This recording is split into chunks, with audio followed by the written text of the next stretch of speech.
2.5 weeks out from our departure date for the Olympics. I end up kind of off balance and I land on my back leg and my knee goes inwards. Automatically hear a pop. I'm fully torn my MCL. Pure chaos, pure panic in my head. So I got acupuncture done from an amazing woman. And no joke, 5 sessions of it and like insane what I could do with my knee. But yeah, I was basically playing with a torn MCL for the Olympics. Hey everyone, and welcome back to Nothing But a Good Time. My name is Kevin, and today's guest is Swiss professional ice hockey player and two-time Olympian Kaleigh Quennec. She just returned from the 2026 Winter Olympics, where Switzerland won the bronze medal. In this episode, we talk about what the Olympic experience is really like from the inside, along with the reality of life as a professional hockey player, training, injuries, and preparation at the highest level. Let's get into it. What was the locker room like after winning the bronze medal? Wow, I can only let your imagination go crazy there because I mean it was everything and more than what you could probably expect a team that wasn't necessarily supposed to win a bronze medal wins a bronze medal at the Olympics, and it was just absolutely insane. Like, you spend 3 weeks with a group of girls that you've already been with for years, and you prepare and it's just like after all that preparation, all that sacrifice, all those times, the ups and downs, and then all you got to do is get back to the locker room and you realize that you've won a bronze medal at the Olympics. It is pure mayhem. It's water bottles flying, it's beers, champagne, like everything, you name it. And it was all happening there. So it was just, I can still see myself and see exactly what was happening in the locker room at that point. And one thing that people don't know is that after you win, so we actually get, we got like 25 minutes, 30 minutes max on the ice. But then people don't know, you kind of get kicked out of the rink or of the ice because there's a gold medal game happening like 2 hours after, right? So we get kicked off and you have to go through media. And some people have more media than others because of like the region they come from or the language they speak or even just the player that they are. Like, obviously our star player who scored the goal had 45 minutes of media. But anyway, so that being said, we have to go through media. So I had to go back. I was like, it took me some time to get through the media. And, by the time I get to the locker room, like everybody's waiting with their water bottles all open, just trying to like pour you in, like just pure celebration. So it was crazy. It was just an unbelievable moment. Yeah. And how was it like to come back to like real life after such a high over there? Yeah, that's a great question. Like I think I had a bit more of a struggle, not gonna lie, 4 years ago, because we lost that exact same game that we won this year. So 4 years ago, you came back and there was no media, there was no hype. Everybody knew you had gone to the Olympics that were also a bit, strange because it was COVID times, so it was something different. But nobody was congratulating you because you just lost the bronze medal. So, we were coming home with nothing. And on top of that, it was like a big, like, wow, okay, we've literally gone through so much and we didn't get what we wanted. And then we're coming back to like nothing. Whereas this time it was the other way around, which was nice, like we win and then like all of our phones were blowing up, like unbelievable amount of support and of messages and just like everybody being so hyped for us that it made the transition coming back from the Olympics within that first week of being back. It was not that bad because it was still like, we were getting in, asked to go to interviews or like dinners and lunches and speak to people or drop pucks or, be honored, So it was a bit more like we came back down gently from that hype. But I think I have to say like the second week when we were back from the Olympics where reality kicks back in and you have to get prepared for your season again and start practicing and playing again. It's a bit weird, like you're like, oh, okay, yeah. So that just happened to us, but we have to come back to our normal lives and everybody has to go back to work. And, so it's an interesting process, but this year it was a little bit nicer because of the bronze medal. Yeah, for sure. And so you mentioned that indeed like 4 years ago, you didn't get that one. You didn't manage to unlock it. And then this time you did, which is absolutely awesome. Would you say that 4 years ago, that experience actually fueled you to actually unlock it this year, that really allowed you to be like, okay, we almost got it. Now this is what we're going to aim for? Or what was the strategy Yeah. there? Like I think, you get so close to what you wanted to achieve and you kind of get a taste and you see the other team celebrating. You see them just pure moments of joy on their faces. And on the other hand, we were like crying and it was just not a cool day to go through. So that definitely like fueled us in the sense that we saw how it can be like on the other side of winning that game. And actually, we had already had two players who had won the bronze medal game in Sochi. So people had that experience, and we had obviously they'd shared that experience with us. So we were like, man, we would love to get that, same feeling and share it with the group. So I think it definitely fueled us, but we came in with such a different approach and mindset in that tournament. Like I said, in Switzerland, people don't really know either, is that we don't have a huge amount of hockey players. So our team, we were at the Olympics with 23 players, and our team like is around 25 to maybe like there's 27 or 28 girls who could be in the mix. So it's not a lot. So we've been playing together for the past 4 years at least, like it was the first Olympics for like nine of our players, but they had already been to three or four world championships. So it was like, all right, how do we get to where we want to go with the same group that we know each other? And we literally just started the tournament and it was unbelievable. Like the mindset shift was awesome. Like it was just like we're literally gonna do absolutely everything to make it to get come home with a bronze medal. It was really cool. That's awesome. Do you have it here? Yeah, actually I did because I Oh, didn't yeah. know you wanted it. So it's Look at this. This is so yeah. fucking cool. So, it's and people don't really like realize how heavy it is. It looks big and heavy, yeah.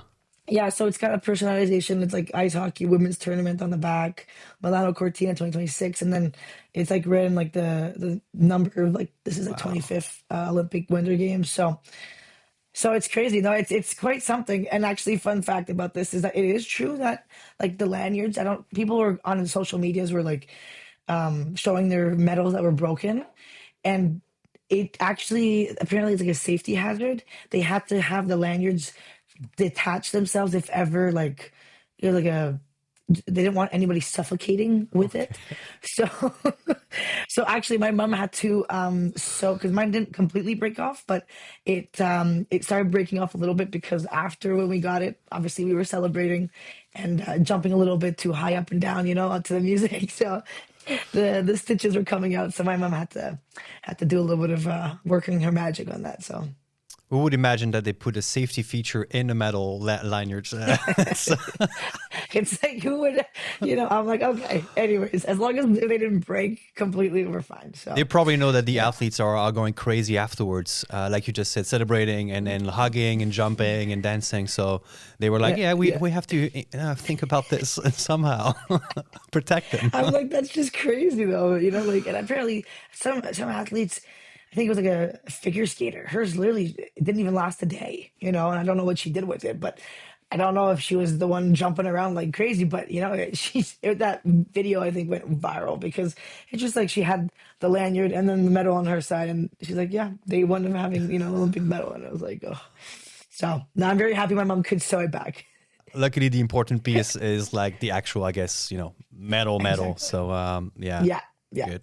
yeah. No, it's really cool. What was one of the things that you were the most surprised within the Olympic experience? I mean, you've been there not twice, obviously, so you have more experience, more time over there. But in general, when you go to the Olympics, what's the most surprising thing as an athlete that you experience over there? I think it's just like you kind of come into a world where you realize like every athlete there has done so much to get to that point, and like obviously, there's big facilities, you get the motto, the value of the Olympic Games is it's everything for the athlete, right? So everything that's at the Olympic Village is for free and for the athletes. So you get a new phone, you get tons of products from sponsors that are there. You have access to care that, maybe in your country would take forever to get, or it's stupid, but I got compression socks done or given to me because they're for free, and but so you just have this accessibility to so many things.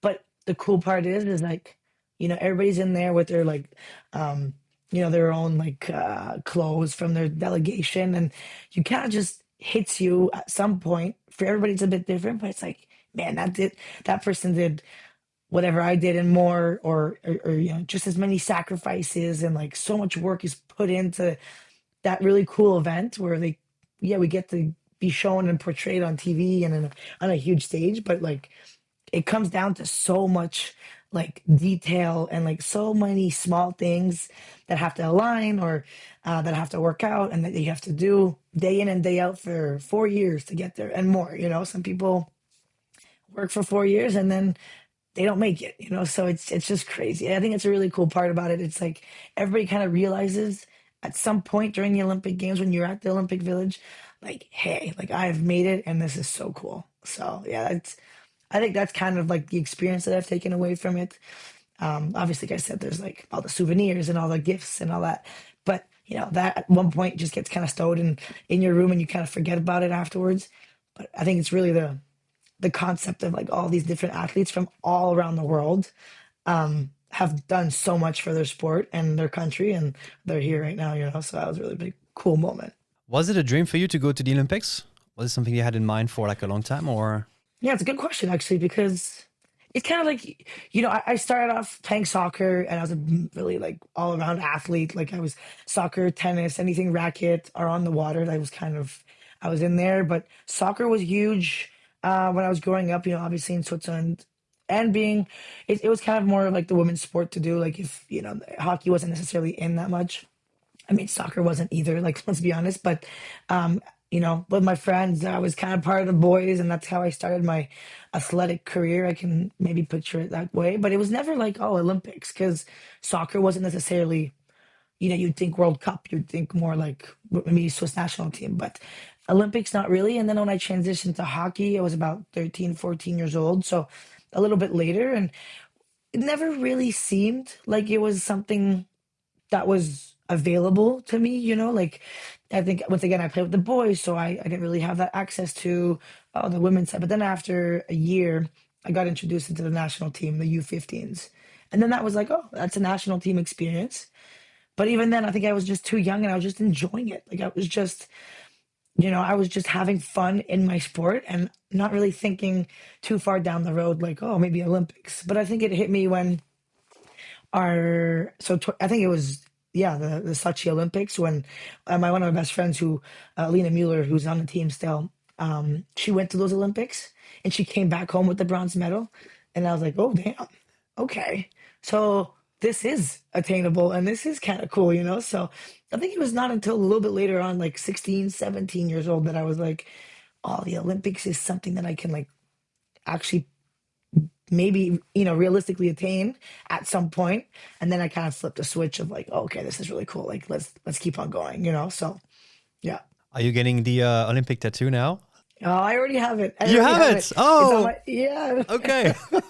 It's on my forearm already. Like, I don't know if I can. You got to show it. To You got to but, show it. Like, yeah, let's it's go. on the forearm. Love it. Yeah, no. That had to be done after the first ones. I'm guessing.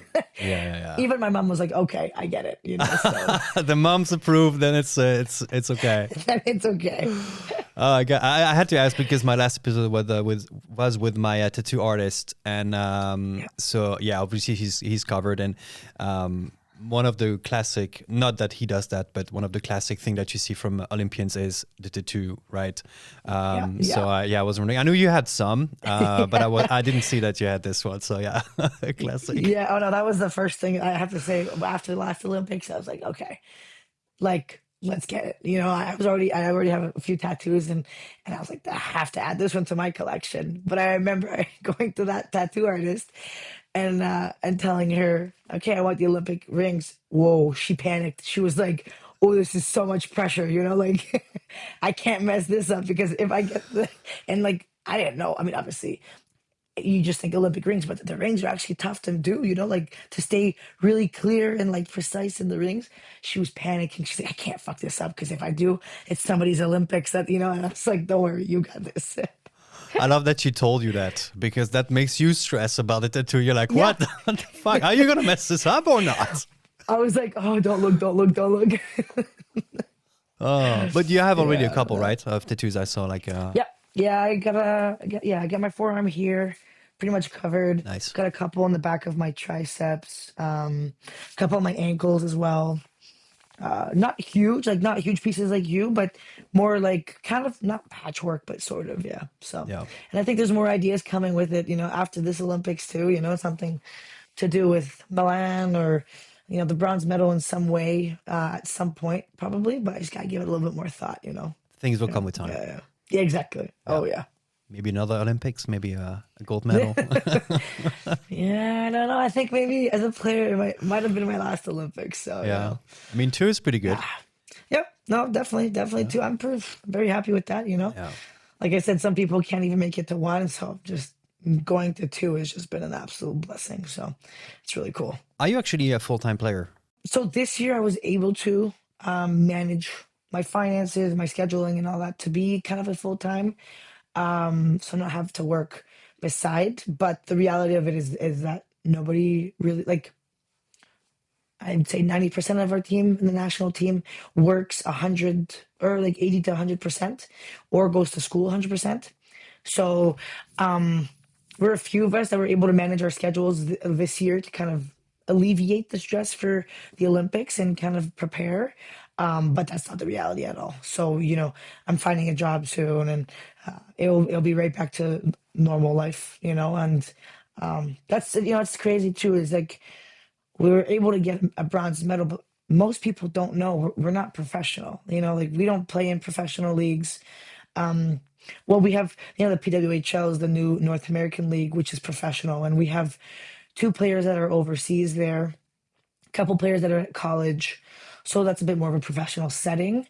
But other than that, the rest of us who play in Switzerland are, going to work during the day, have to go off work, go to the rink, practice, train. We're not out of the rink before at least 9:30, and then they have to wake up at 6 in the morning. So it's a whole it's a lot of sacrifices, and you have to be determined, and you have to love the sport to be in it at that point because it can get really overwhelmingly, yeah, just really busy. So. That sounds very tough and stressful to have to manage both a career, Yeah. basically two careers at the same time in a way. Yeah, exactly. You have to make sure that you're showing up to your career at work the best you can, not being too tired, not being, obviously doing your work there, but then you also have to find the energy and the motivation to then do your second career, and we're expected to perform and we're expected to do well. And so it's like, how do you balance both? And like I said, I've been really lucky this year. And honestly, in years prior, I've always been able to find ways to obviously work or work at a different percentage to kind of alleviate and everything. And so I'd also, you need the financial help is huge. Our sport is really tough. And I mean, thanks to my parents up until a long time, like that, they were the key reason why I could keep on going in the sport, So it's not a very expensive sport, a very cheap sport because when you break a stick, it's like $350 for that stick, So Whoa. it hurts. It hurts a little bit, But no, it's a crazy reality that I think people don't necessarily know. And then when they do realize, oh my God, okay, these women are working literally 100% beside their hockey, then they get a little bit more wow, this is inspiring, And so it's a cool thing when people do realize that it's not just professional. I can imagine, yeah. How does that work for you to be a player for the team of Bern and for the Swiss national team and also therefore the Olympics? How do you manage this? How does it organize through the season? Yeah, so it basically works that we have a season. So I've been playing with Bern for 2 seasons now, and our season kind of Preseason starts around like August 1st. We're kind of expected to be, or I guess August 2nd, expected to be in our different clubs. And the season is built as though there's international breaks during the season. So a week up to now, it's been a week in August, a week in November, December, and February. There's been a week where it's an international break. So every international team, national team has a camp. So we usually get together with Finland, Czech Republic, uh, and Sweden. We usually are the four teams, and we go every week to a different country. So August, usually it's in Cloten, Switzerland. Then we go to Sweden one week in November.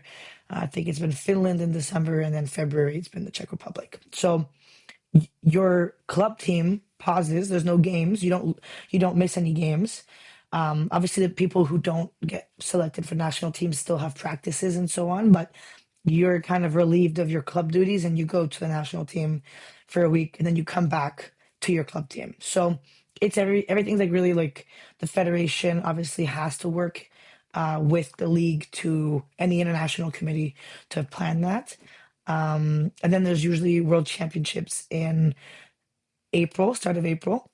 But now they're changing the whole format because apparently world championships are going to be in November starting next year. So they'll have to change the formatting of the season. So we don't really know what that looks like, but it'll still be the same concept where you go to your team, then there's a week of international break, and those who get selected to the national teams get to go represent their country and then come back. So it gets busy because, some people, obviously, it's a great honor and we all love representing our country. But for those, again, who work 100%, they're depending on who their employers are. Some of them don't necessarily allow them to take that week off um, to go to the national team. So they have to take like unpaid vacation or they work 100% but are paid 80% to then allow them the 20% to leave for the national team. So, once again, it's not holiday, and if you're not selected, you still have to work 100% besides. So it's a lot of sacrifices. And, you hope that you have a good employer because some people do have good employers and it helps a lot, like, hey, take that Monday off when you come back from camp or, it'll be paid, but you'll be able to just if you're able to open up your computer a couple times during the week, then we'll alleviate the stress. But for some of them, it's not the case at all. They have to take vacation days. And so it gets a lot.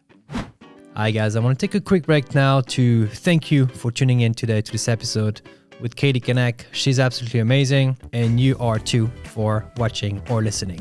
So thank you. If you enjoyed this episode, like, subscribe, follow, rate, and share all the things that do help the show to grow and to get better.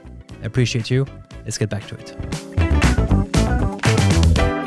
How does a typical training day looks like for you, whether it's with the team of Bern or the Swiss national team? So it's a bit different in between both. I'd have to say, with Burn, so your club team, you're on the ice anywhere between 3 to 4 times practicing a week, and then 2 games. So like a typical day, like I said, because everybody's working during the day, there's not much happening there. But then you got to get to the rink around 6.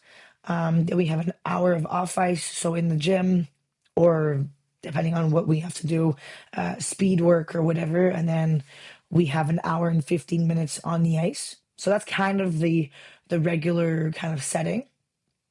So we do that about 3 times a week. And then there's also a Wednesday skills session. So for those of the girls who don't necessarily work or can work 80%, they usually come on Wednesday at lunchtime. And we have an hour skills as well as gym before. So that's kind of more straightforward and like, yeah, the plan is kind of the same for your club team. But when we're with the 2 games on the weekends, usually Saturday, Sunday, sometimes Friday, Sunday, depends.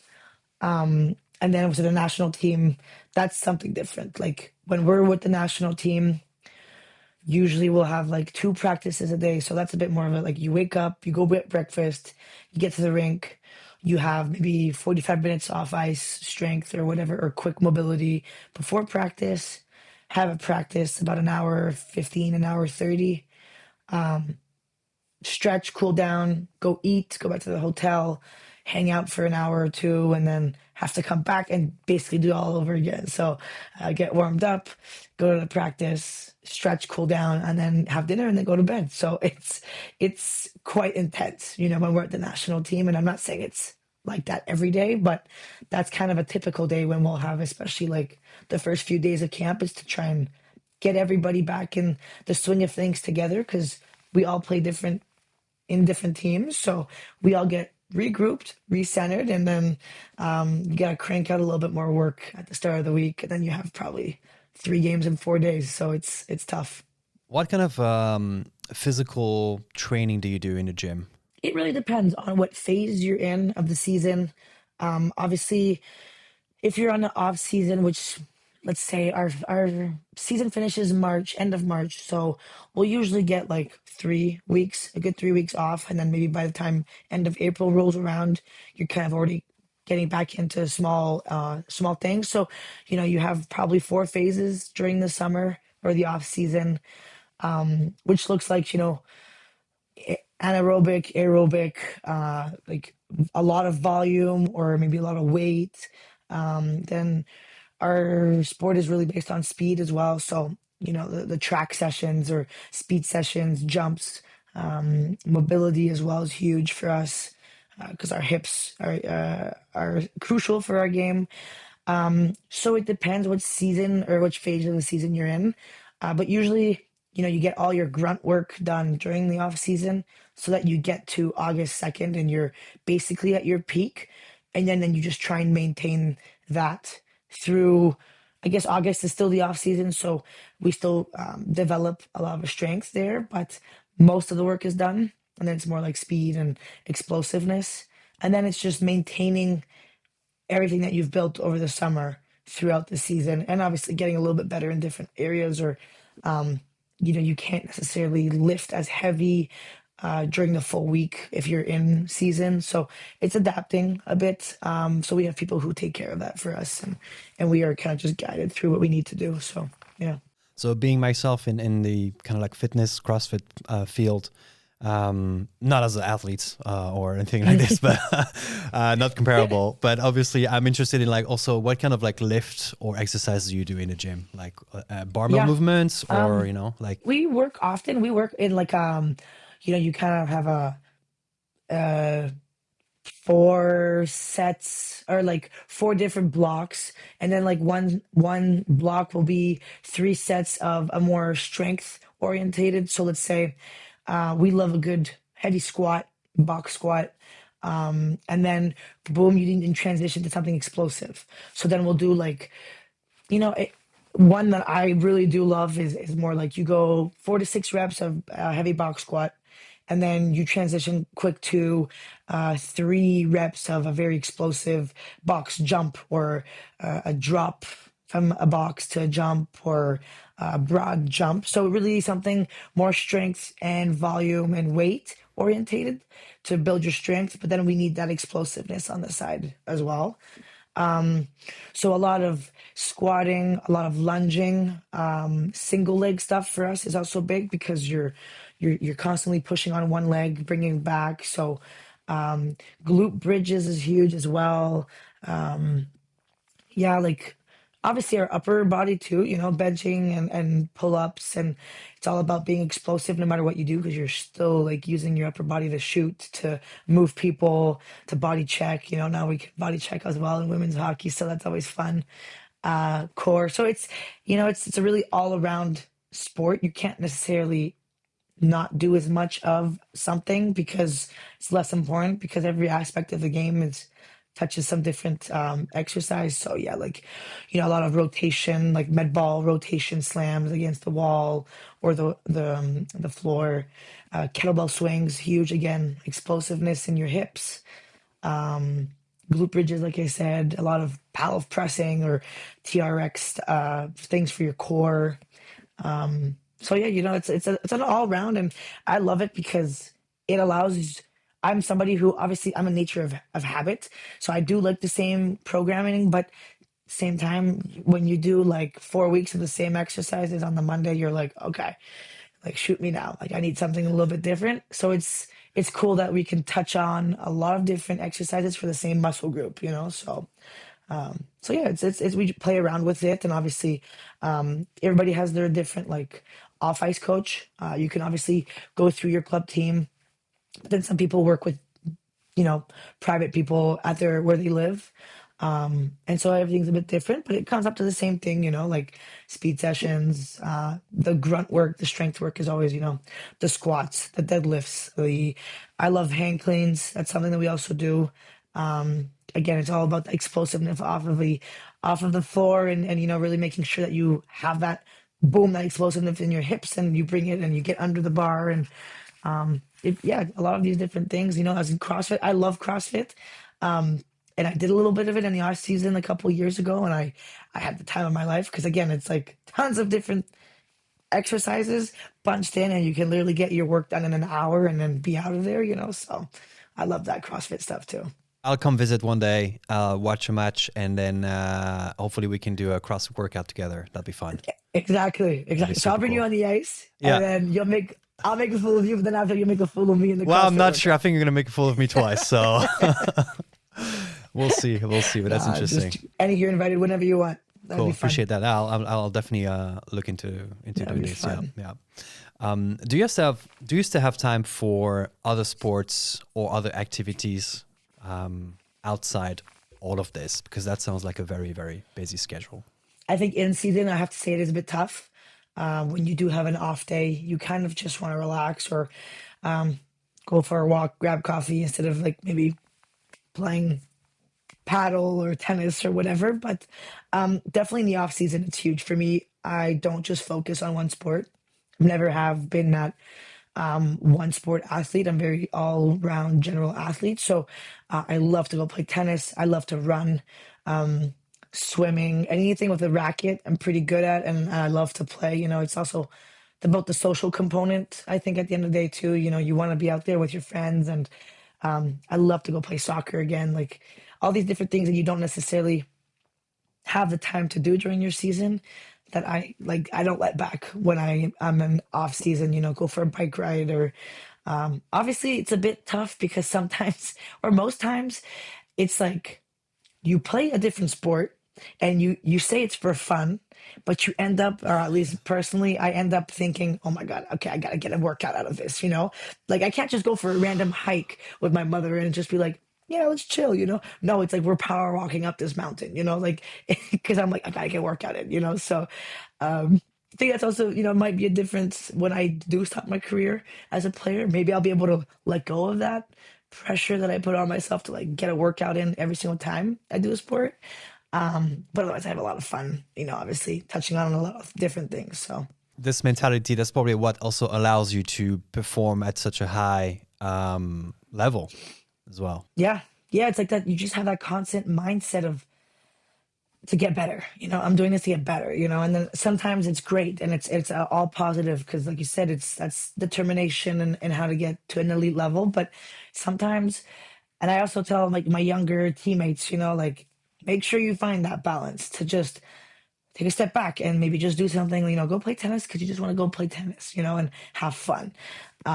Which I also, you know, try and tell myself, you know, because I'm like, okay, just enjoy it, you know, don't have to go running side by side to try and get your sprint workout in, you know. So, yeah, no, it's obviously it's a great mindset to have when you're in the elite sport.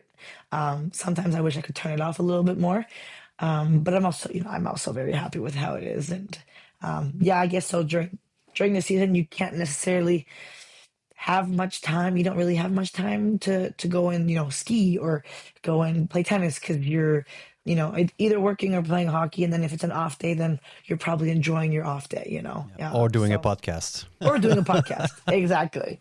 I love that. This is my perfect example of an off day.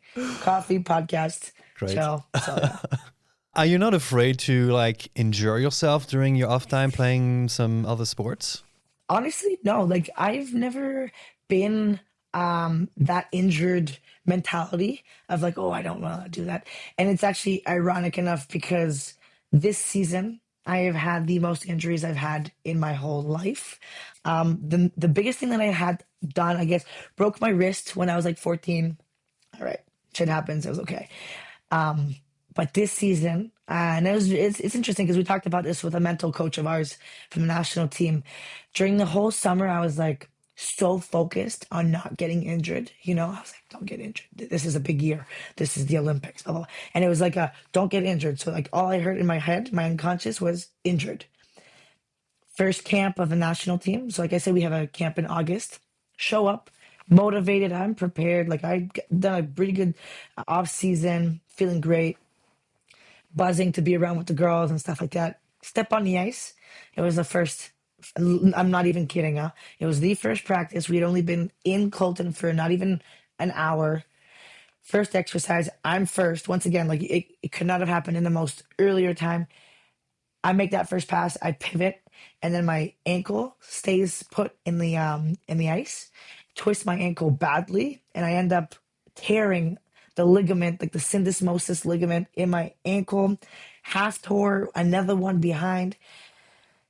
I knew something was up because I felt it right. I couldn't get up. And I was like, oh my God, what just happened? Like the season that I'm not supposed to get injured, start my camp, start my season off with an injury.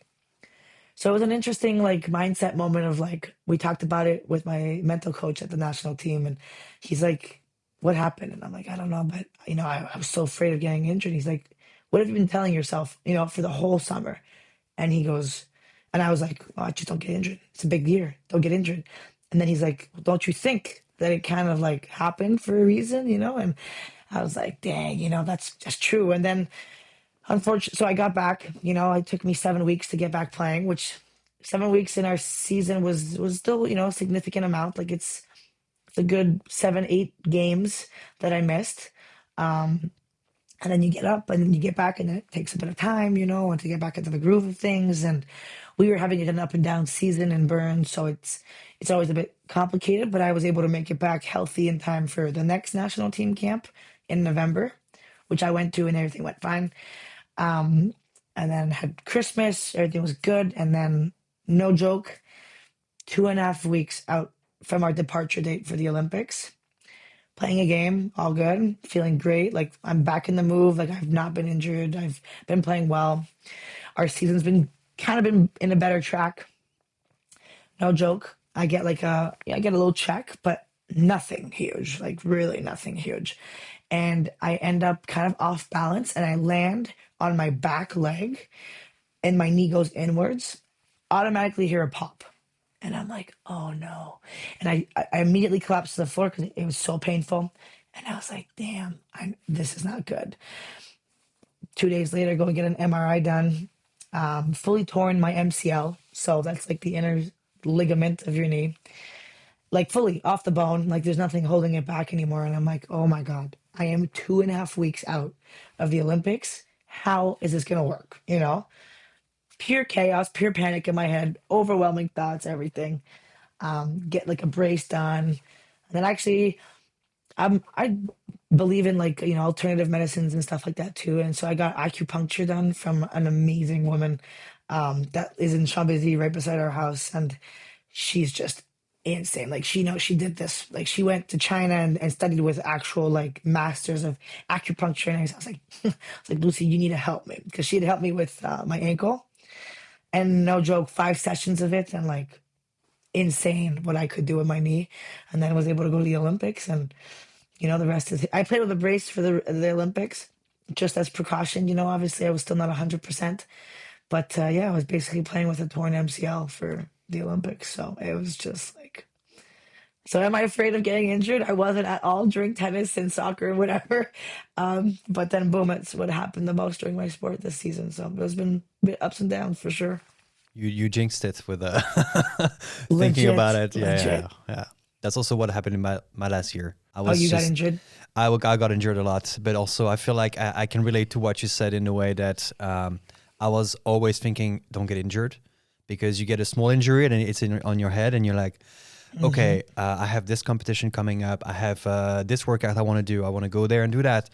And the more you feel like oh, I'm getting old, I'm getting injured, I have to be careful. And the more you get into that mindset, the more you will be Exactly. in it. And I needed to get out of it. And it took me a while to really just be like, no, I'm in a good shape. I Yeah, can still exercise.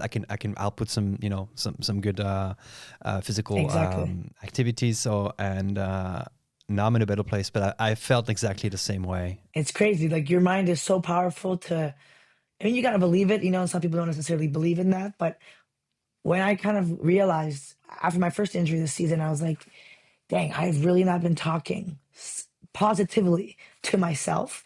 Like it's always been the doubt. And what if you get injured and don't get injured? And then it's crazy how life works. And boom, it happened. Literally the first practice of that meant, that meant something kind of in our season, like that first national team camp. And I was like, are you kidding? Like how does that work? How do I put that much preparation? And I'm telling you, like for the past easy 10 years, never really been injured. I have missed so few games due to injury or sicknesses or whatever. Like I've been a very constant player. Um, I had a couple of head injuries, like who doesn't in hockey, I guess. But like I said, I broke my wrist when I was 14, but in between 14 and 28 years old, literally had a couple of shoulder like pains, but nothing. Like I would play, I never really missed games.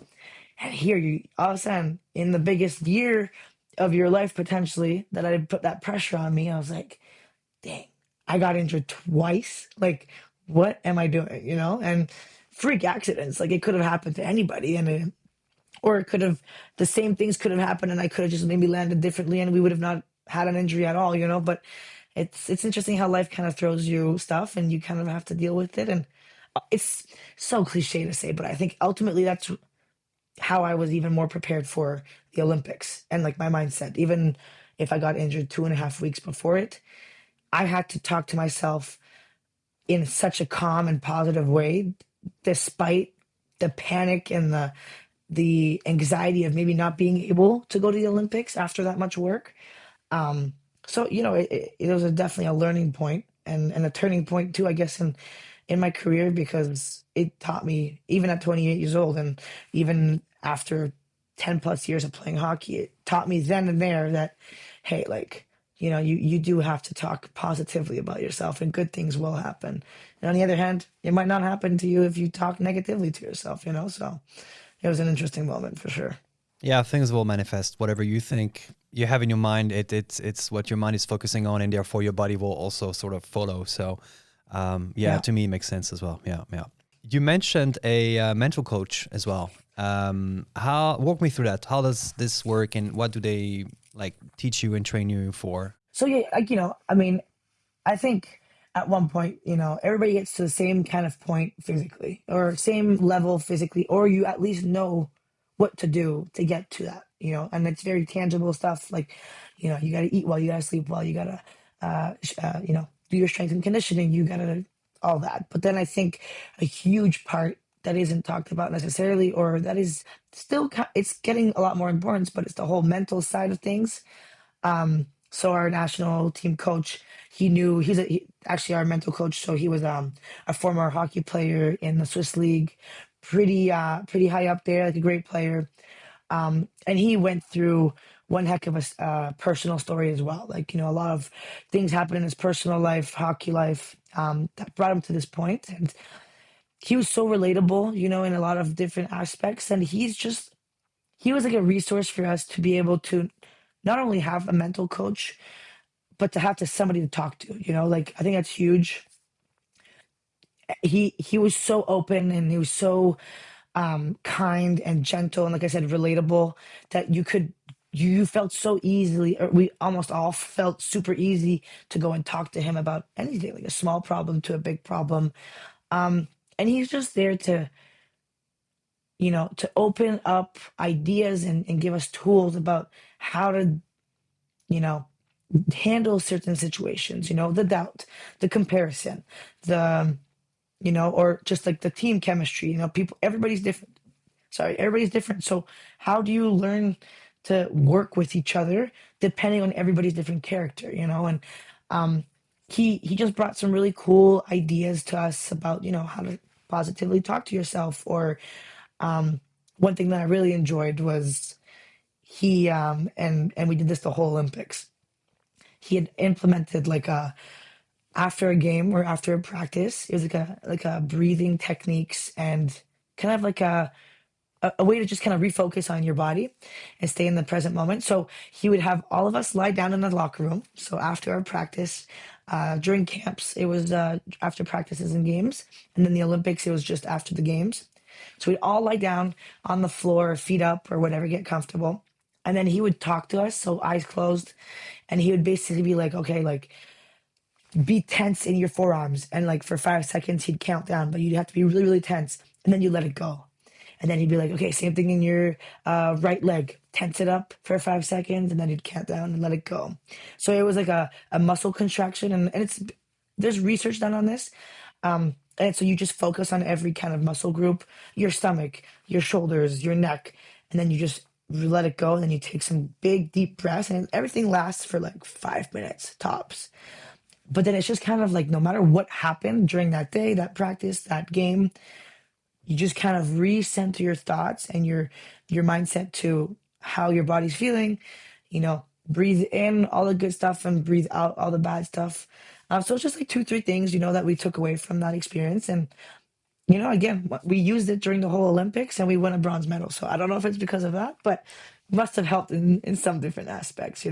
I think So so. yeah, it's because we kind of get caught up. It's really easy to get caught up in life and personal things and work and hockey and the Olympics. The media, the stage, the fans. All of it. Like it's such a big stage. Everybody watches the Olympics, right? So there's also a way for us to just kind of stay in our day to day mindset of like, okay, enjoy the moment, present, and don't think too much about the what ifs or about tomorrows or whatever. So it was an awesome tool for us, and I think that really benefited our group a lot.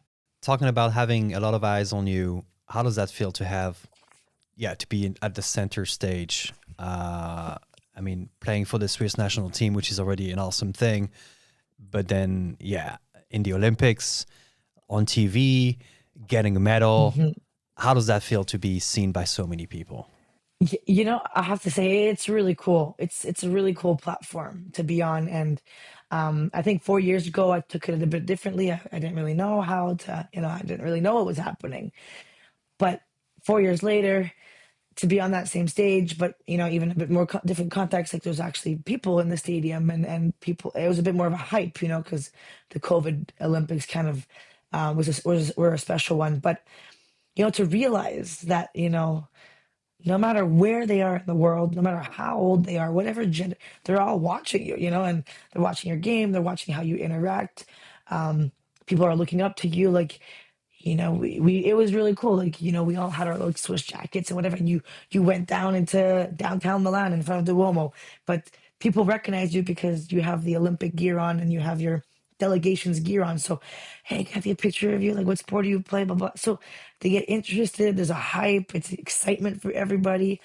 So it's really cool. Like, you kind of, obviously you feel special, but I think it's also a really cool way of being able to inspire people. And I think that's where I took it. My mindset this year was more taking it as like being an inspiration and like a model for young athletes, boys and girls, or just young people in general. I think it's a really cool thing that we get to like inspire others through our sport, and to just stay determined, to have fun, to work hard. And I think that's kind of how I took it this time. And obviously, with the bronze medal around your neck at the end of it, it's unbelievable. You just speechless, to be able to have that around your neck and to get pictures sent to you and text messages, and the support, the love was just absolutely phenomenal. And to see that coming, and you're like, dang, I must have done something good. And I'm hoping that I'm inspiring other people to one day be in my position. So it's really cool. It can get a lot sometimes, but it's a really cool feeling. Do you feel any pressure from all of that? I no, for me personally, not really. I'm also very like comfortable in settings of in front of cameras or in front of people, or having maybe that vision and that people are knowing that people are looking at me doesn't really bother me. I kind of get unfazed by it because I'm comfortable and it's just my personality. Um, but some days the start it was a lot to handle. You're asked for a lot of media. People are getting really excited to watch you play, and it's like a lot of questions and how you guys gonna perform, and so it can get a lot. But once again, we had a really cool team, and great coaches, and the mental coach also helped us a lot about that. And it's just, hey, it's so cool, but like you can also block out that noise, and then we can just stay focused on the task at hand and the group that we have and your friends and your family, and just kind of enjoy that moment too. So it was fine. Yeah. I want to pivot a little bit. We talked a lot about performance, and I'm wondering because in, again, CrossFit fitness, you hear a lot about supplements, creatine, beta-alanine, caffeine, and Hmm. many others, electrolytes, whatever. Is this something that you have a lot? Did you hear a lot that you take for performance as well? Is there any like culture around this in the ice hockey as well? I think less, definitely less than I think that CrossFit world and High Rocks and fitness world. I do think that a lot of us have not necessarily tapped into the full potential of what nutrition can bring to you. In women's hockey, in women's sport, I think there's a lot of people who still think that we're like you don't want to eat too much, you don't want to blah blah blah. But as an athlete, you need to eat a lot, right? Like, we definitely I've tried creatine. Have I noticed a difference? Maybe I wasn't taking the right dosing. Like I was taking the 5 grams that people were telling me to take. Did I notice anything different? No. Do I take electrolytes sometimes? Yeah, because we lose a lot of sweat and a lot of salt. So different games, I will maybe pop an electrolyte pill in my water or something. Other than that, protein powder is a huge one for us. That I have to say, like the protein powder, the recovery drinks after a big practice or a big game. More people will tend to go through that, and it's an easy way of getting your protein in for the day as well, or a supplement of protein at least. But other than that, I think it would be more like I would pivot more that the supplements. I think we're trying to learn more about nutrition. Like I know a lot of people don't eat enough in our sport. We need a lot of carbs for pre-practice carbs, post recovery carbs and protein, even in session. Like I know like I was eating not as much as I should have during a game. So people are like, oh, how do you eat during a game? Well, we have 20 minutes and you come back into your locker room for 15, and we do that twice. I guess we have two 50-minute pauses in between our games or periods. So, before I would like, I don't want to eat too much. I don't want to be like, I don't want to feel ugh on the ice. Whereas like now I'm cranking out half a banana, a couple slices of oranges or whatever, because I know like that 30 to 60 gram of carbs is going to help me fuel for the next, 15, 20 minutes. So yeah, I would say like we focus on too much on the supplements.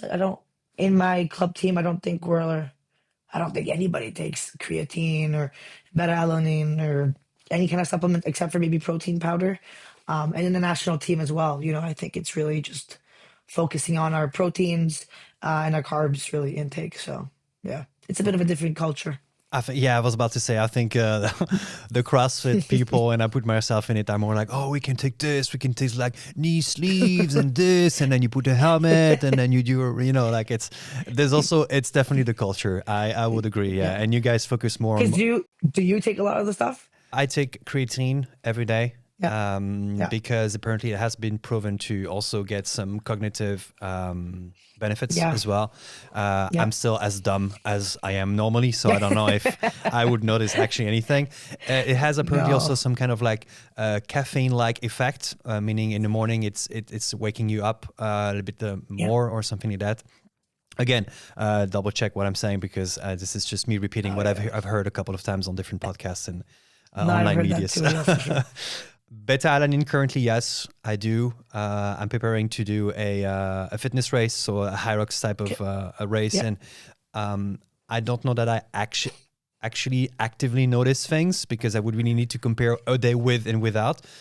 The problem is Yeah. that you have to load this for a couple of weeks before. and then you have less fatigue in the muscles, but I feel tired all the time anyway when I'm working out. So I'm like, okay, but if that helps me a little bit, and I feel like, maybe it's a mental thing more than anything. Yeah. Yeah. Yeah, no, for sure. I think that people do that for the mental too. Like, you know, we have a lot of ice baths. People take ice baths or compression, like the Normatec compression boots, the massage guns. So like, do they actually have an impact right away? Like some people, I have a couple of teammates that need to get in the ice bath after a big game, or after every game, when we have access to it. Does it change much to the next day or the next game? I don't know, but I think it's also the mental side. It makes you feel good, so why not, do it? So that's also a lot of our, hockey. We have a lot of superstitions, so I wanted to ask you about this. Yeah, I just read this oh yeah, just a couple of minutes before, and I was like, wait, superstition. I know many sports do have that. What about ice hockey? yeah. And I ChatGPT it quickly. Oh It was like, yes, a lot. yes, So tell me about this. it's crazy. I mean, I think I have to say, like in my club team, I'm probably one of the worst ones. It's not necessarily superstition in the sense that if I don't do it, then I have to take myself back on that one maybe. But I try and do it. Like it's stupid. But I have like a whole set routine that I've done since forever. Like I'll get to the rink, whatever, 2 hours before. And then before anything, I gotta get changed from my normal clothes to my off ice clothes. So like my shorts, my sweater, whatever. And then I'll go get my stick. I go undo my stick, go retape it, and then I never put my stick back into like the stick box. I always put it in a different area. So when we play at home, it's always the same area. It's like in front of my stall. When we play in an away game, we are in a different rinks and different locker rooms. I just choose a specific spot that game where I put my stick, and then it goes from anywhere. I have to play two touch before the game, so soccer. So that was part of my warm up. You kind of have a set routine of like, okay, like I'm always doing something beside this person type of thing. People don't realize it, but I do, and I make sure that it's done. Um, then I go on the ice to get changed. I always put my right piece of equipment on before my left. So I'll put my right skate on before my left skate on, my right sock before my left sock. So everything on the right side goes on first, then the left counterpart. Um, and then I head on the ice, warm up. And in the warm up, I have a few set routines with certain people that I have to do, that we have to do. Um, and then it kind of goes on, and then when I play, But I'll always have like a water beside me in the locker room, usually like a Powerade or an electrolyte drink. Um, I have this towel. It's always on my knee because I've had it for like 10 years now. I had it with another person who I used to play with in the national team, and so it's just little things like that. Like, now speaking out loud, it sounds crazy, and there are a couple of them for sure. Can I get by my game without doing them? Yes. Will I think about it? A little bit. Um, but then it's also like in my head sometimes it's like, oh, I ate two pieces of oranges and I played really well that period. I gotta do the same thing. Some days, and then it will change. The next game it'll be like a banana. But if I don't play really well with that banana, I'm like, okay, screw the banana. I'm gonna eat like two oranges instead of and then once again, more mental than anything else. And does it have an impact on how I play? Probably not, but it's just, it's funny. Yeah. Do you think it's a way to basically be locked into that game, to basically ease yourself into that game, preparing yourself, body and mind, to be ready for the play? Yeah. I think that's a pretty good statement right there. It, by doing those things, I don't drive myself up the wall of having to think about, oh my God, I got to do this at this time. No, it's more like you said, it gets me more focused, it gets me more prepared. And if I'm more prepared, then I have more fun. And then if I have more fun, then I've got more performances. And it's just like a positive cycle. And like I said, I could very well not do or forget something or whatever. Like it's just things that I always do, and I do it anyways. So if I don't do it in a certain order, it doesn't blow my mind or whatever. But it's a way of staying in check and just kind of staying in the moment and making sure that I'm relaxed and then prepared. And like I said, when you're prepared, then you can have more fun. When you have more fun, you have more performances, and it just kind of goes from there too, for sure. Talking about technology, we live in the time of AI, and Yes. things are going very fast these days. On the ice, you have a stick, you have your equipment. I wonder, how has ice hockey evolved over the last 5, 10 years with technology, if there's any change? Interesting question. I think, a lot of it has to do with video. We do a lot of video. So using the iPad, I mean, we don't do it as much as I know other teams do, or the men's teams, or for example, but you video yourself and then you can learn off of what you're doing. Or on the other hand, you can learn off of an example from a professional or a different team or so on. So I think the aspect of um, feedback, direct feedback through video, through analyzing people's games. We always have an analysis of our opponent's game and how they play based on video again. So that's something that we've used and is using a lot more than maybe 5, 10 years ago.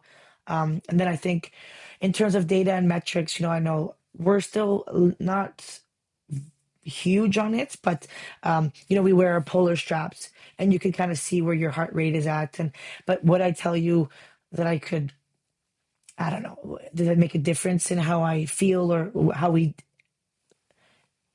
like elaborate on my next day? Not really, because we don't look into it in that much detail. Um, but we do have that. I used to have a Whoop.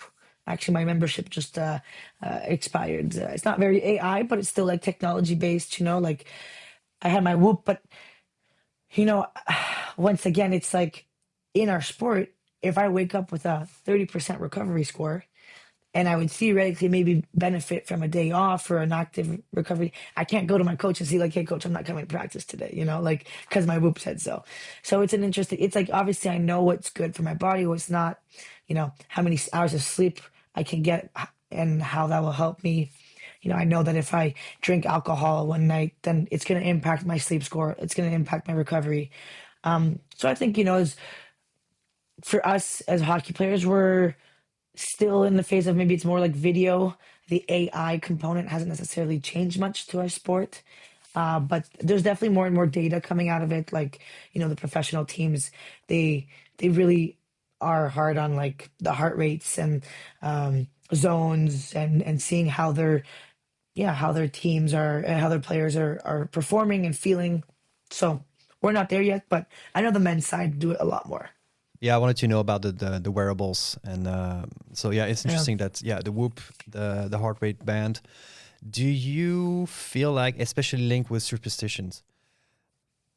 And I will talk by for experience, and I'm not at the same level as you are, but talking about my last year when I was injured a lot, and I'm wearing a Garmin watch, which Yeah. also tells me in the morning. There's the morning report, my HRV overnight, my stress levels, my sleep quality and score, which is a Yeah. little bit similar to the Whoop system.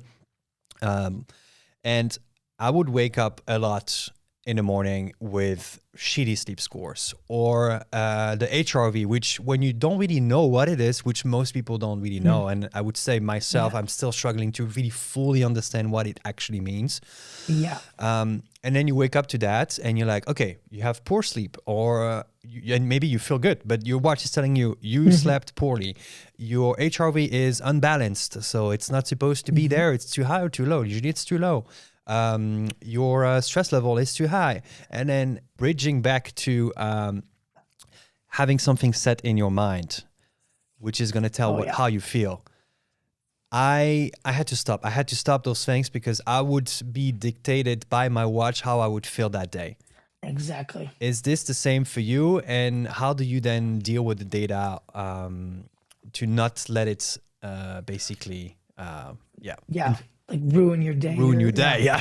No, that's it's interesting, and I'm happy that you kind of felt the same way in terms of that because I so I had like joined Whoop I think my first time was like in the middle of my university years. So I was at university, but I was playing the hockey, like as a student athlete. So I was playing hockey for the university team.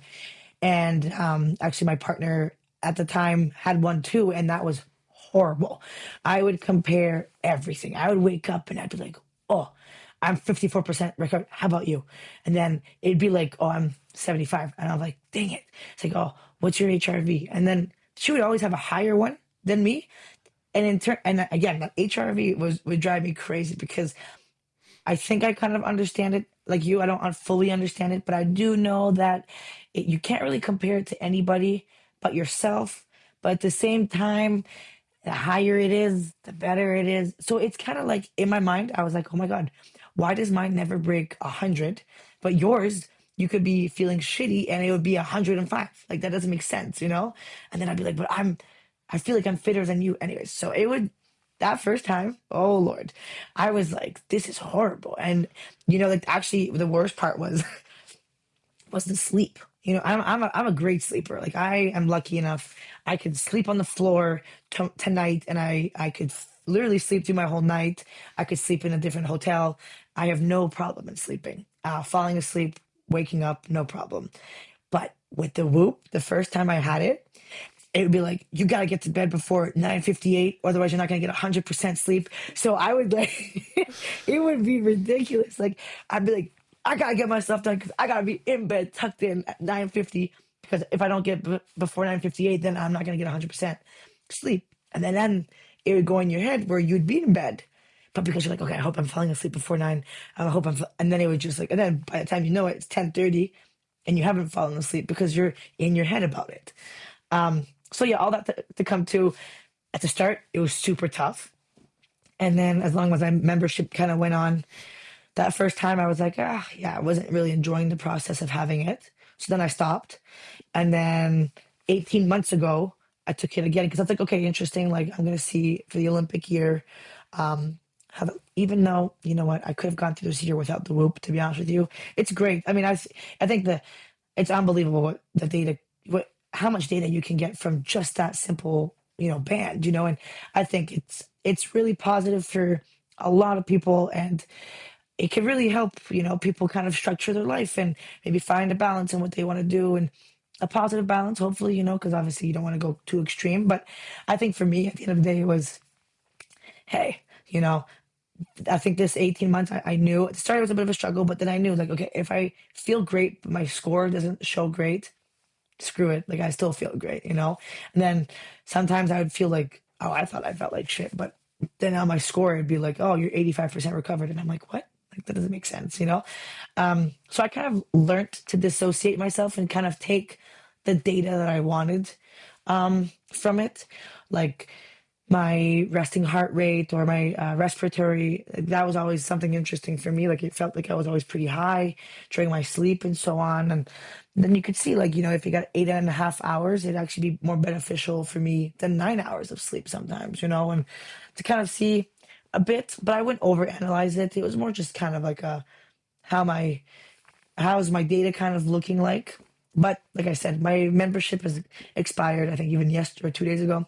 And I'm not gonna re-go into that. And I think the next step would be also maybe just like a Garmin, because I do like to have something to track my workouts and stuff. And you don't have to pay a subscription, which is also something that would be highly recommended too. Yeah, that's the reason I get Garmin as well, because it's an actual watch, so it's usable to track the different activities that I do, and I still get a lot of data. Although now I try to steer away from having it presented to me, because I really don't want to see it unless I actively want to access that data. So now I don't see my HRV anymore, because every morning, like I said, I would be like, oh fuck, I'm dying. HRV 52. Legit. Whoa, what the fuck? Yeah, legit. Yeah. And like the VO2 max too, like, like depending on what phase we are in training or at the season, it fluctuates on your phone or on your data, but it's like, well, why did it drop? And then, oh my God, like, am I not in shape anymore? It's like, no, like you've literally, it's just a different phase in your season. And then it bumps right back up during the off season because you're training, the specific things that will help you get a higher VO2 max. So it's just, yeah, it would go crazy too for me. I would be like, oh man, I gotta stop this. You play for the SC Bern. That's your Yeah. club, and Bern is well known to be in the French slash mostly Swiss German area, right? And I saw an interview of you and your teammates where you were speaking basically Swiss German. And I was like, whoa. How that made me think how the language is used within the club. How do you communicate in English, in French, in German, in Swiss German? Walk me through that. Yeah, so it's interesting. I have to say I'm a big language person. So even at school, that was kind of where I would focus on. I took Spanish at school as well. And Bern, I have to say it's all Swiss German. Like, nobody will speak to you in French. Oh, no one. Okay. In our team, we have we have two people from the French national team. We have me that comes from Canton de Vaud, so the French-speaking part of Switzerland, as well as there's two other people who come from French-speaking parts, so the Valais and Le Jura. So we're actually a good group of us who speak French.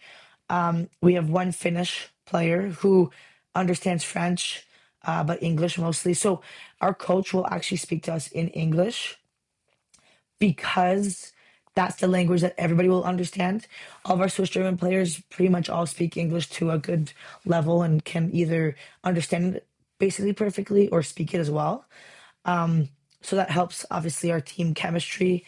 And then obviously I've been lucky enough that I guess lucky enough I grew up in an English household, spoke French at school, so that was boom, two languages right from the get-go.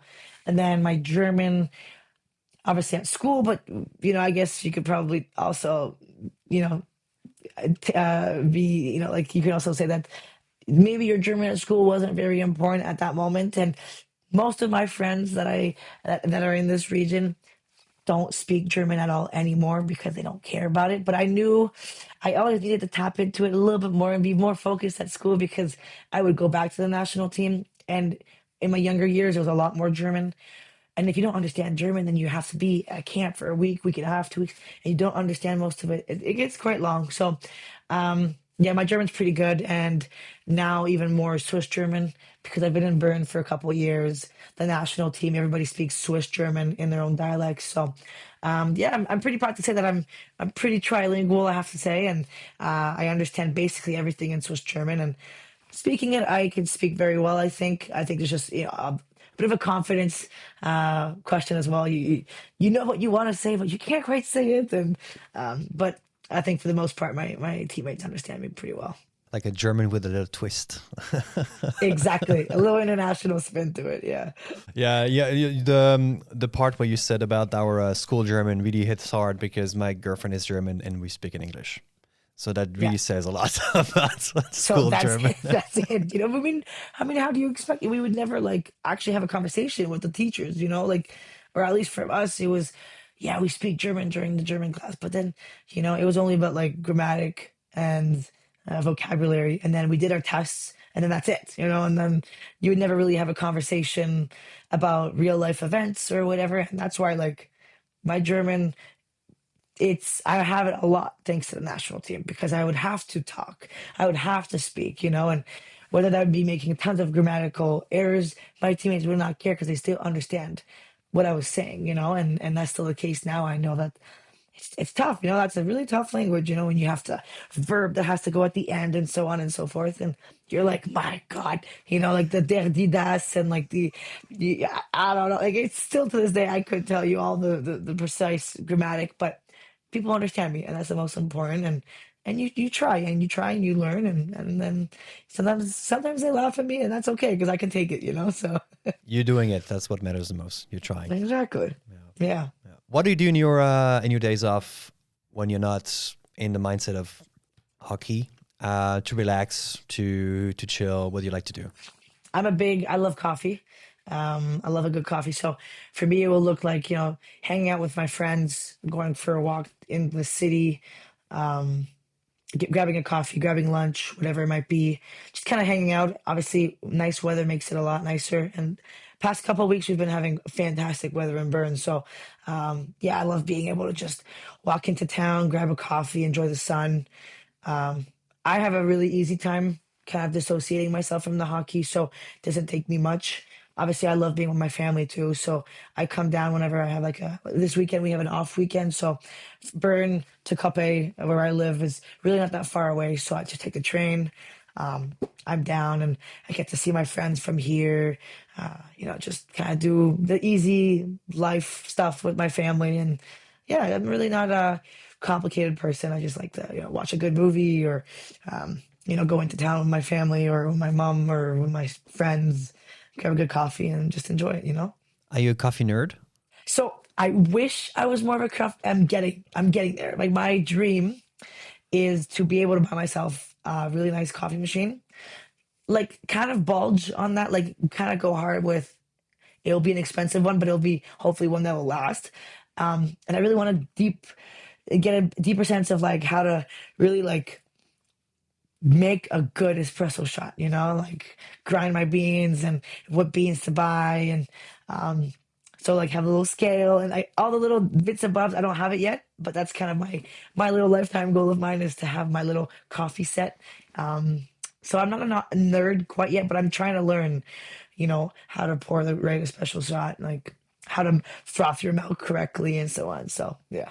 I feel like we talked about your ritual before playing hockey, and it's exactly what it is. A coffee is a ritual, and I can see you like Yeah. doing your like. Okay, I have to right hand will do this first, and then with the left hand I can do my. So that might work out I for you will pretty do well. this. I will do Oh, I would love that. And I mean, I'm really excited for that moment. I just need I need to learn a little bit more about the subject. Like I said, I love going to go grab coffee. So in Bern, I've had a little bit more time to discover the city, and I've been telling one of my close teammates she likes coffee too, and I'm like, hey, like, I found this new spot, we gotta go. And she's always in for it too, so it's fun. Like I like to go and then taste different coffees, and you're like, oh, okay, it's not the same taste everywhere, and yeah, so that's kind of a little goal of mine, and I hopefully can reach it at some point. So What's your go-to coffee drink? I'm a flat white. I love a good flat white. Think I like to have more coffee than milk in it. I have enjoyed like when I was in Milan, I would enjoy a double espresso and like basically not put any milk or anything in it because I wanted to be able to enjoy that. So I can still take my coffee black. But a good flat white when it's rightly made and a little latte art on there too. It's cute. So yeah, no, I like my flat whites for Are you sure. good with the latte arte? Oh gosh, no way. No, no, no. I still gotta get that. I really have, I'm on a ground like level one maybe of my coffee journey. So I gotta get up there for sure. Right. Do you take coffee before games? Yeah. So I will probably have anywhere between 2 and 3 coffees a day. I do like, so yeah, I'll make myself like a coffee in the morning but for a game, I do like a shot of espresso before my game. So whether that's right before warm-ups or before the first period, I'll usually go and get an espresso shot. Sometimes I don't. Sometimes I already had my coffee before, and I'm content with that. So I'm not too paranoid about my coffee intake then. But a good espresso shot before the game, yeah, I do like that for sure. Sounds nice to wake you up and hype you Yeah, up for the game. exactly, Yeah. exactly. But I have to say though, I could drink a coffee at 8 p.m., 9 p.m. and fall asleep at 10. So it's also like mental, I think, because I don't think the caffeine portion has that much of an impact on me right now. The whoop is not telling you that you slept like shit afterwards. Not even, No? not even. So it's pretty good. Yeah, it's pretty good. Lucky you. Yeah, good. In one of the interviews that I saw, you are asked about, like people like to ask about, oh, what's the next step? They always like, what's the next step? You want to coach? You want to mentor? So I looked a little bit into that and I found something called Pro Path Hockey. Yeah. Can you tell me a little bit what this is and how it works? We created with two co-founders, so two friends of mine. One of my best friends we met in when I played in the States 10 years ago, and we played together. And instant, that person, you kind of have a best friend moment where you're just like, man, this person's gonna stick with me for life. And then an awesome the third who they are best they're really great friends and they play in a Hungarian national team together, and I've met her a few times, and just three awesome, like just for them, two awesome people. And then we just were like, okay, we need good people, and we wanted to create a mentorship program, so it's called ProPath. And The vision behind it is we all have three really cool journeys up to where we're at right now. Um, and we've also struggled enormously in different phases of our journeys with different concepts, different topics, confidence, skills, comparison, you name it. Like we're still in a constant battle with all these different topics, and our our key goal is to make sure that there's a platform and there's a resource for these young athletes in between. We aim in between 12 and 18 years old, um, to have somebody to be able to talk to, have with our experience, whether it's international level, professional level, high school, everything. We've been through it all, like I said, and um, we didn't have necessarily a mentorship program to look forward to when we were younger, and I think that with the athletes that we already have, I think just being able to have somebody who you can talk to, who you can relate to, and who you can get knowledge and experience like firsthand, I think is huge. And it allows you to find the right balance in your life, personal and athletic, which I think a lot of young athletes nowadays are like so focused and being like, I gotta do this. It's all hockey, hockey, hockey, or it's all soccer, soccer, and we kind of bring a little bit more of a not a holistic approach, but we want to bring a little bit more of like a balance to your lifestyle and make sure we're not just developing you as a hockey player, but as a person as well, and being more confident in your day-to-day life, um, being a great teammate, being a great leader, also obviously transcends to your school life, your personal life, family life. So yeah, we've started that, yeah, just a little under a year, I guess. Yeah, I guess really under a year. So we started really hammering through our marketing, trying to get that done in August. So now pretty fresh, and it's going great so far. And we're obviously learning how to, make a living out of a business and creating a business, which I guess you with your podcast this is awesome. Like what you're doing, and it's kind of the same. We're trying to nail down how we market, how do we, find our reach, our clients, how do we get the word out, and then how do we properly take care of the athletes that we have in our programs. So it's been great so far, and I really love it. Like it's like I said, it comes back to me saying before, like being on a world stage, and it's my mindset now is to be an inspiration and a model for these young athletes and just young kids in general, and I mean even adults and whatever. But it's now we've created a platform where we can actually first-handedly help athletes overcome their fears or challenges or keep on being confident in their successes. And yeah, that's kind of that path that we all three of us, but me personally, definitely want to take, and being a mentor for sure.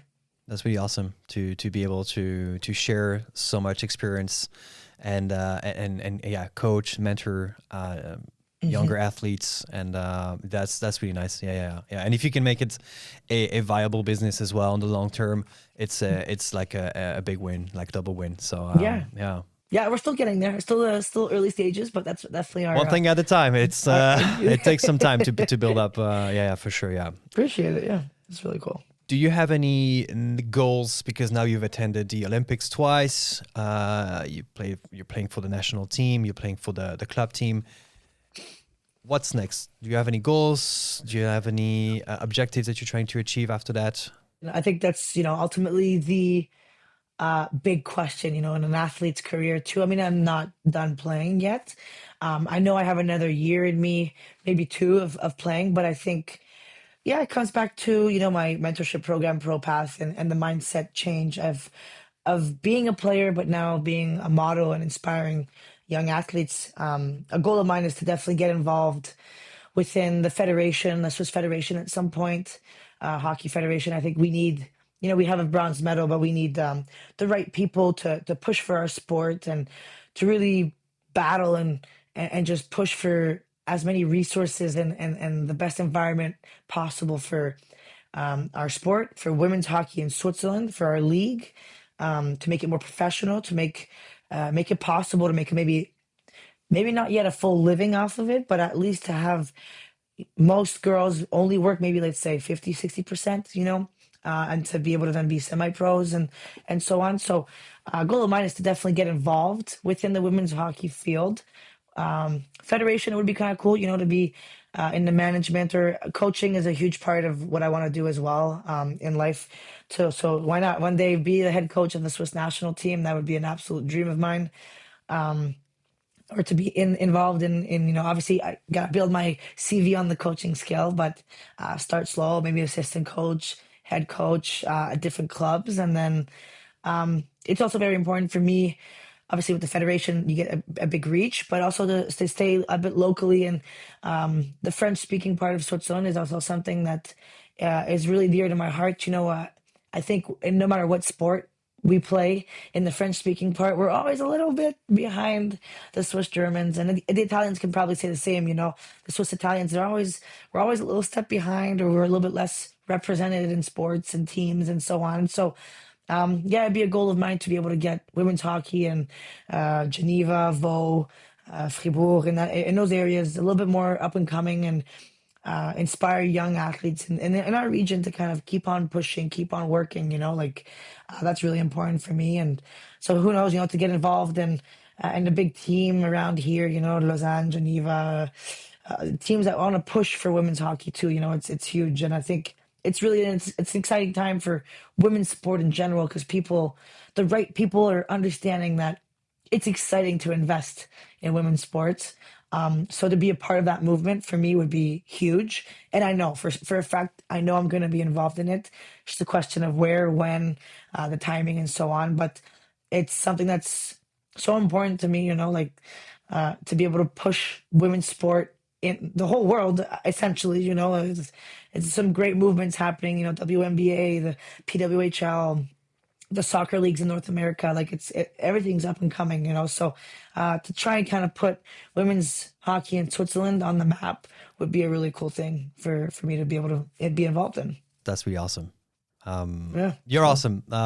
Congratulations on the bronze medal, on such an amazing career so far. And it really sounds, and I know for sure that you will go and do way more than you've done so far. So yeah, big fan over here. It. So yeah, and also, thanks for winning a bronze medal for Switzerland. That's so great. Well, you're welcome. That was our big goal. I'm really happy that it happened. That's for sure. Where can people find you, or find the team, or the club, or anything online? Easy. My Instagram is Kaleigh Quennec on Instagram. Pretty public there. And I play for SC Bern Frauen, but the Swiss national team also. Anybody who can reach out and follow along, it's greatly appreciated. We need that for our sport, and obviously for my channel and for my brand. It's huge, just having a lot more reach and being able to be an inspiration. So yeah, Kaleigh Quennec on Instagram, or on LinkedIn as well. Kaleigh Quennec, anything goes. Kaleigh, thanks a lot. Appreciate you, and I'm looking forward to talk to you again some other time. Appreciate it. Thank you for having me.